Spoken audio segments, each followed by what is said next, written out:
Hey guys, Joe here. So in this video, I'll just kind of talk about some stuff that happened today, and then hopefully some progress that we've made. We'll find out, right? And so, and on a lighter note, because I was just looking as I'm talking, so my wife convinced me. I don't know if I really had a choice, but because she just made the appointment and I went. So yesterday, I got Botox. So anyway. Apparently that's supposed to take a week or two to come for the effects to work or whatever, so I won't have movement, I guess. So she's been going through all this stuff at this point. She's lost a ton of weight, and then she started getting she was doing Botox before as she was starting to lose weight and all this kind of stuff, and so she sent me. So yeah, not only that, but you might see soon. I talked to her and I'm like, whatever you want me to do, I don't really give a shit. But so there might be filler in the future as well. So just give you a heads up in case anyone cares. I honestly think the whole thing's ridiculous. The pricing is crazy and whatever, but it is what it is. So now that that's been off the thing. So today. So my former supervisor came in. I honestly wasn't sure if she was going to show back up or not, because I sent a document of, exactly what I'm looking for. And because originally I'm like, I really need, first it was a general manager. And then when she was coming in, I'm like, that's beneath your more or less pay grade. I need help as a supervisor because we are going to have, we're going to have at least, my goal is to have one location picked out by the end of 2025, and then we get it prepped over the winter, and then 2026 we open that up. Where that's going to be, I don't really know at this point, but I wanted to be able to have someone that can, oversee the operations of, 2 locations, and honestly, it'd be super simple for her. And then I was doing some soul searching and really thinking about what do I personally need, right, in order to get the company to where I want it to be, which I've talked about a few different times now. But we're going to build a $1 billion company, right? Not $1 billion value, $1 billion company, right? Now, what is the difference? So I was talking to her about this today, and because there's been several suppliers that were, have been bought and sold recently, and, it's typically by a private equity group, and the issues that kind of come along with that, right? And so the difference, in case you care, between what a company is worth versus the revenue and, stuff like that, is that when you go to sell a company, they work in multiples, right? So a multiple of your typically of your bottom line profit, right? And so it really depends on many different things. Some of those are the how much profit, right? Because the multiple, and I guess going back to that, so the way that companies valued is whatever their profit is, and then times that multiple is what the company's worth, right? And for a lot of people, most businesses, smaller contractors, things like that, the value of a company is 0, right? The reason for that is typically the smaller companies, the smaller contractors, things like that, there is no, there's really, everything hinges on the owner. So if the owner's not there, the whole thing falls apart. Whereas when you start looking at these bigger suppliers and stuff like that, is obviously it can run, typically it's going to be running without the owner. Now in my case, that's still not the case, because it's only been 2 years. But the one company was around for 80 or 100 years, they got bought out, right? There was another company, I think they were around for 20, 30 years, they were bought out. And what we're seeing is that they get bought out, and it's by an equity group, right? So what happens with these equity groups is they look at the business, they look at the P&Ls, and they look at the operations, and they look at where they can basically, pull these levers and, obviously make more money, right? But the other thing that they do besides just that is when they're evaluating a company, and so just say, if the company's doing at least $1 million a year in profit, then just say right off the bat it's worth, I'm just going to say 5x, right? And then basically they start looking at, like, is there any key man risk? So that means like if the owner is doing everything and the owner's not there, the whole business falls apart. That's a key man risk. If most of your like a specific operation is all handled by one specific person, and if they're not there anymore, that's a key man risk, right? And so if there's key man risk, then what happens is that multiple goes down. So maybe instead of a 5x, maybe now it's a 4x, right? And then they look at like the advertising channels and how like you're acquiring customers, right? And like they look at the reoccurring revenue or recurring depending on what's going on, right? And so like there are certain things that will increase that that multiple, or there's things that will decrease it.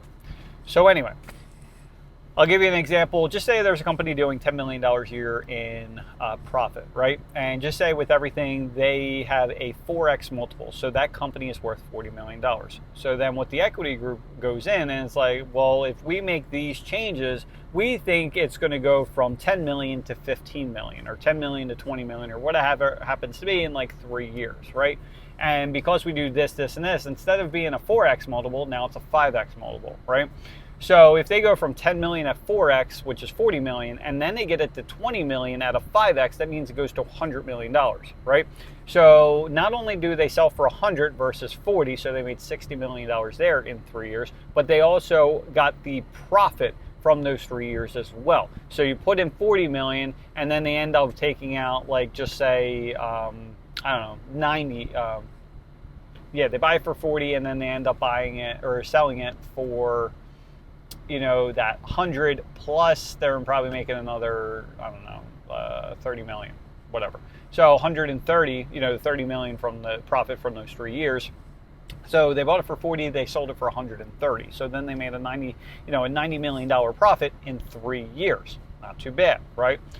Well, the problem is they're selling that to another equity group that then does the same thing. So they look at, where the business is. Hey, how can I increase the revenue? I think I can increase it by this. I'm going to add advertising, these different channels to bring customers in. We're going to eliminate some of these risks. We're going to generate more reoccurring, we look at the numbers and it's like, I don't know, like there's like a 10% drop off with customers. We're going to get that down to 5%. And like all these numbers are basically doing the same thing.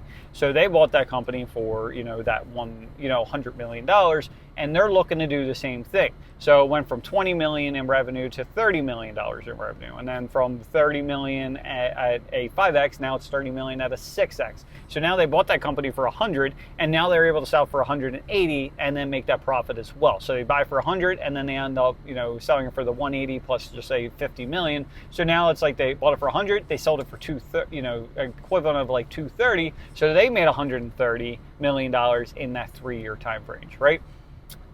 But that's going to keep on happening over and over and over again. These guys are not in it to buy, a property and hold it for long periods of time. It's like 3 to 5 years and then they're out. Well, what's happening that we personally see is that these companies get bought, when they're bought, they change everything. When I'm talking to my supervisor, it's like, you're working at, I'll just do restaurants, but it's like you work at a McDonald's, right? You've been working at this McDonald's for the last 10, 15, 20 years, whatever, and then Burger King buys out, right? So then Burger King has a different way of doing business, right? It's still like sandwiches, fries, drinks, that kind of thing, but they want to do it a different way. So then you have to get used to that. And then the company gets bought again in 3 to 5 years by Taco Bell or whatever, Wendy's, right? And so it's the same process over and over again. And what's happening is you go from like this family type environment to now you have like everything's based on just numbers, right? So it's no longer looking at the individual, it's just looking at what the value they bring to the company, which is not the wrong way to do things. But when you are in that business again for 10, 15, 20 years or whatever, and then everything completely changes, it's a huge shock to your system. Like I know from a few that are around here, there's a lot of people that left, right? They either got fired or they quit because they couldn't take it anymore, right? And the problem is it's going to happen in like 3 to 5 years, right? So, and it's just going to keep on going and going and going. So anyway, I don't know how I got onto that subject, but that's I don't even honestly remember. But anyway, so that's a conversation I had with my supervisor or former supervisor, right? So anyway, going back to like I guess what I was sort of talking about, I think is what I really need for my business is really not. It wasn't a general manager. It's not a supervisor. It's really an integrator. So if you're unfamiliar with an integrator, that is from if you haven't read the book Traction by Gino Wickman. It talks about EOS, which is the Entrepreneur Operating System. It's basically just a way of running your business. And like anyone can, like any type of business, any type of industry can do this, right? And I read this book right before I started this business or right after I started because I didn't want to do the same shit I did before. Like I don't want to make the same mistakes. So honestly, the only thing I really did out of all that is the core values, right? And that made such an impact on the business. It's crazy. So, but what I personally need, and they talk about in this book, Traction, is there's like at the highest level, there's typically two positions, right? So there's going to be the visionary, right? So the visionary is typically the person that started that business. They're the ones with the crazy ideas and these big ass dreams and everything else. That's me, right? And then you have the integrator, which basically works with the visionary, and whatever the visionary is like, hey, I can see us doing this, this, and this. And, I basically paint the picture of like, this is where I see us going. I'm going to have this $1 billion company. We're going to have 20 plus locations. I want to have another location, we are getting everything in line now. So that way we can start that next location, get that mapped out, and then get that started in the beginning of 2026, right? So then it's the integrator's job to say, okay, like if you want to do that, then it's like we have to do the SOPs. We have to get the software in place. We have to do this. We have to do this. We have to do this. And their job is to make that vision come to life, right? So it's a much different situation than having a supervisor, because a supervisor basically takes what is already in place, what the owner already put in place, and they just execute that. Whereas the integrator, there's going to be shit that you just don't know. Like, I don't know how we're going to do it, but I know I want it done. Like, I can see this as clear as day. I don't know what we're going to do, but it's like this person's job to figure it out, more or less, right? So that's where we're kind of at this point. So I had that conversation. I sent them the document, and I just wasn't sure what was going to happen. Because where they currently are, again, they take what what's presented to them, and they're like, they just execute that playbook, where I need them to create a new playbook because we don't have one. We have bits and pieces, and I shouldn't even say bits and pieces. Like my friggin', it's all like there's all different stuff in there, so it has to be organized better. But like this one document has like 250 pages. So it's not like nothing's done. It's just, I'm not consistent. Like I need someone to help with that kind of stuff. So they end up, looks like they're all gung-ho. So that's good. So I'm excited with that because they definitely are at a much better level than I am capable of being or even want to be, right? So there is that. What else did we happen today? So we had one of our previous suppliers that was going after our customers. So this, if you have listened to any of the stuff I've done before, this is not the same person, right? So I talk about like we're like the mom and pop shop, and then you basically have, we're going up against Walmart, where the Walmart has, well, obviously Walmart has billions, but like this individual has millions of dollars at their disposal. They have, they get the pricing at cheaper than we do. They are able to literally just bleed us out if they wanted to, and they have been, right? They're not bleeding us out, they're trying to, right? So it's like everyone keeps dropping their price, and it's like, at what point do we just stop, right? And so we got that. Well, now there's another person. So before is like us versus Walmart, plus, these other guys, right? Now it's us plus versus Walmart and Target. So I just found out this today. So my wife's stressed out, but honestly, everything's been kind of happening for a reason. Like literally, which is weird, and it happens over and over again, is I was just talking to her the last few days, and I'm like, look, I got to start waking up earlier. Like, I want to go to bed earlier, and like she's kind of like she's complaining like that's our time, and as far as like for watching TV or whatever, and I'm like, I don't need to be watching TV all fucking night. Like, I just don't like, and it doesn't even interest me, right? And the nice part now is like her and my son, there's a lot of like tension for the longest time.